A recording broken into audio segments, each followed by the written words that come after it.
Hi hello నమస్తే. ఇప్పుడైతే మీషో నుంచి ఫోటో ఆర్డర్ చేశానండి. ఏంటంటే రేపైతే మా ఆయన బర్త్డే ఉంది. మ్యారేజ్ అయినప్పటి నుంచి మా ఆయనకి గిఫ్ట్ ఏమీ ఇవ్వలేదు. ఇదే ఫస్ట్ టైం అన్నమాట. యాక్చువల్లీ నేను 2 గిఫ్ట్ అయితే రెడీ చేశాను. అవేంటనేది మార్నింగ్ చెప్తానండి. ఈ రోజుకి ఈ వీడియో ఇంతేనండి. నెక్స్ట్ వీడియోలో గిఫ్ట్ ఏంటి అనేది చూపిస్తాను. Okay bye.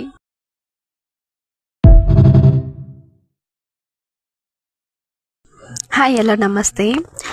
ఇప్పుడైతే మీషో నుంచి ఫోటో ఆర్డర్ చేశానండి. ఏంటంటే రేపైతే మా ఆయన బర్త్డే ఉంది. మ్యారేజ్ అయినప్పటి నుంచి మా ఆయనకి గిఫ్ట్ ఏమీ ఇవ్వలేదు. ఇదే ఫస్ట్ టైం అన్నమాట. యాక్చువల్లీ నేను 2 గిఫ్ట్ అయితే రెడీ చేశాను. అవేంటనేది మార్నింగ్ చెప్తానండి. ఈ రోజుకి ఈ వీడియో ఇంతేనండి. నెక్స్ట్ వీడియోలో గిఫ్ట్ ఏంటి అనేది చూపిస్తాను. Okay bye.